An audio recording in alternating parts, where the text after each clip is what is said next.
Hi, this is Ruth Theresa with One Inspiring Woman, and today we're talking about how other people's appearance can decide how we treat them. So, I've told many of y'all this story over the years. When I was a young girl, I'm probably late teens or so, 17, 18, 19, somewhere around in there.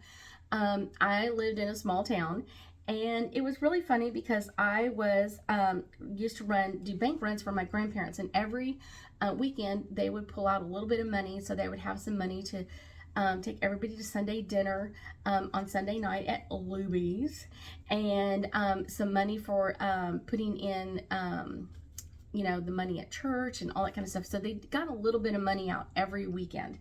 And usually they did that on a Friday afternoon. I think that's just kind of the habit of like getting paid every Friday. So one of the things was really interesting like I said, when I was a late teenager, for whatever reason, I got to go to the bank by myself, which was very, very rare. It rarely happened in my world. So I headed out to the bank, stopped, and was walking in. And when I did, there was a gentleman that held the door open for me as I came up. I was talking to another woman that was walking in the bank. He held the door open. I was like, oh, thank you so much. And I talked to someone else in the bank, and he was in line in front of me. No big deal. Wasn't mad, angry, upset. That's not even part of the story. So here I am in line behind him, and he's in some old Wrangler jeans, and I guarantee that he probably had cow poop on him, just so you know. They were a little dusty, a little dirty. Um, let's see. He was very sweet, very kind. And I thought it was really interesting because the cashier that was taking care of him in front of me was kind of just a little snotty towards him, a little kind of like, I'm better than you kind of thing. And I just thought it was really interesting. So he was going in and he was cashing a check or something. I have no idea what he was doing some type of transaction. And one of the older cashiers that had been there for a longer time, not necessarily older, but been at the place longer, said, come on over here and I'll help you on this side. And so he walked over there and down the counter. And the lady who had been helping him started helping me.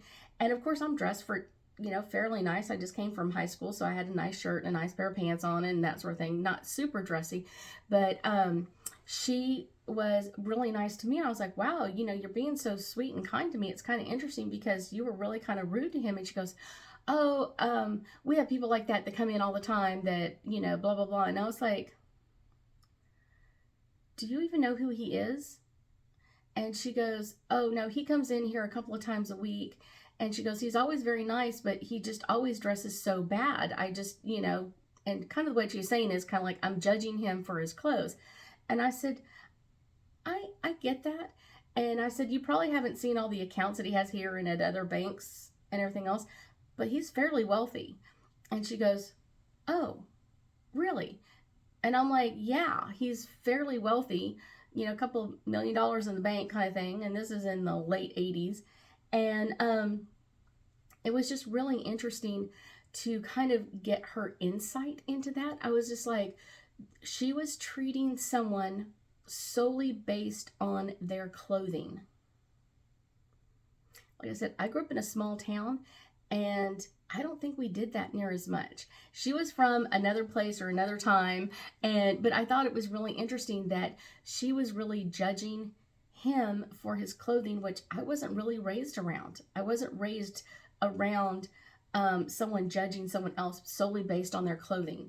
And I just thought it was really an interesting thing. And it's something that's kind of really stuck with me for a long period of time, because here she is. She's not really, she's new to the area, doesn't really know a lot of people. But here she is coming in and judging others by their appearance, their personal appearance, without taking into account what they do or how they do it or anything else. I did realize, like, the next week when I went in, my grandfather was with me, and we cashed the check or whatever it is, and she kind of told me, she goes like, I did kind of really look it up, and she goes, wow, he really does have a lot of money. And I was like, but kind of being from a small town, we don't really judge other people. It's more how they come at you. If he would have come in here and demanded special attention, then it would be something bad. If he came in here and was rude to everybody, that would be bad. That would be like we judged people for who they were. And I think that's one of the things that I kind of miss growing up in a small town, is that people judged you for who you were, and not always like up in Houston or kind of bigger cities. It's kind of like, how big is your diamond ring? What kind of car do you drive? What kind of clothes are you wearing? Where growing up, it wasn't really like that. I don't remember that being, and I may be completely, off realm here. It's one of those, it was more about like who you are personally, who you show up to be, how you treat other people than anything else in the world. I think that's one of the special things that I grew up, growing up in a small town, growing up and seeing other people. And maybe it had a lot to do with my grandparents as well, as kind of how they taught, or how they treated other people, and how they taught me how to treat other people the same way, and taking them at face value, not necessarily judging anything else, but treating other people the best way, or how you would want to be treated, so that everybody gets a fair chance. I don't know, it's kind of a hard thing to talk about, because it's like it was just something that we were always taught. We treated everybody nicely, anywhere from someone's maid in their home to the janitor at work. We were always taught to treat everybody with kindness and respect and that sort of thing, because you never know what someone else has gone through, what they've gone through to get to that part. And I think that's kind of one of those interesting parts. A lot of times people judge other people by how much money they have in their account, or what do they look like on the outside, or what is their social face to everybody else, like how they show up on social media. Oh, they're married to this person and they have this great life, or whatever it is, and they have 2.3 kids, and they drive this kind of car. And it's kind of that outward judgment towards other people, which is really not part of what we need to be doing. That's not a good part. That's not totally not a good part of judging other people, because it's really basing it on something that has nothing to do with them. It's one of those, I think that's really interesting. I think that's one of the things I learned most about growing up in a small town, is sometimes the wealthiest people, or the people that had the most money, were the ones not necessarily trying to impress everybody else. And I think the people that really try to impress other people are in trying to impress upon them that they have more money, or they have more status, or they have more of something that not everybody else has. And I think that's kind of one of those like, you're dressing this way just so that people think that you have money, or that sort of thing. And I see this so many times. I have clients that come to see me, and they'll be driving a very expensive car and that sort of thing. And they're like, oh, Ruth, your prices are so high. And I'm just like, really? Because you drive a really expensive car and you live in a really expensive house, but you're literally living paycheck to paycheck. And that's the way a lot of them do. A lot of people are living that paycheck to paycheck lifestyle. And if that's what you love, great. I couldn't live like that.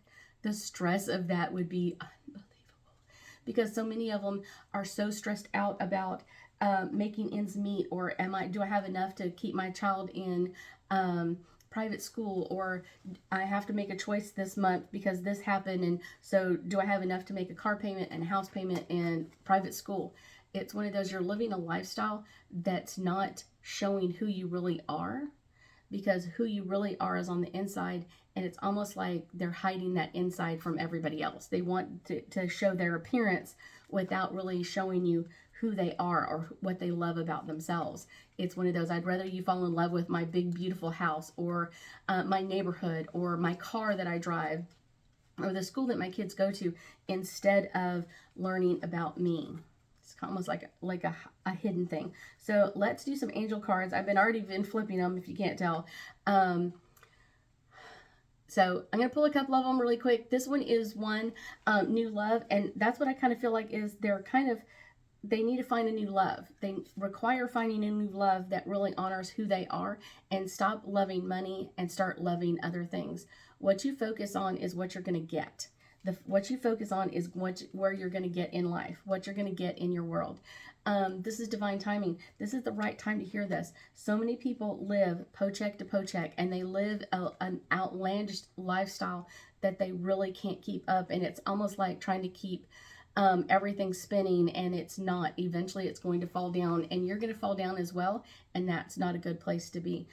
Freedom. Freedom is talking about what you really make or how you really live. It doesn't mean you need to go up to everybody and be like, oh my gosh, I'm so many thousands of dollars in debt. And that's what I'm talking about. Is there are certain people that you require opening up to, but freedom also can come in who you are and voicing that out to other people. And it's okay for you to be afraid, but it's not okay for you to hide behind money.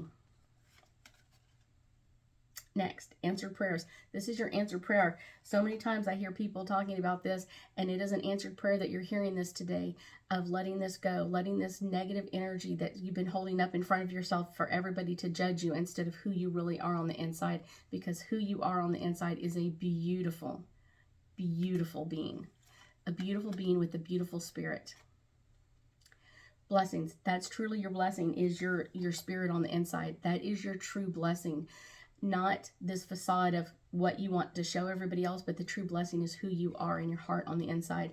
Self-acceptance. When you accept you, other people accept you. If you don't accept you, other people are not going to accept you. Accept your energy. Accept your energy. Music is all about your energy, all about your vibes, all about your energy coming out and allowing that to come forward, and living the best life you can be is how you live authentically in your world. I thank you so much for joining me today, and I know that we'll be talking again soon.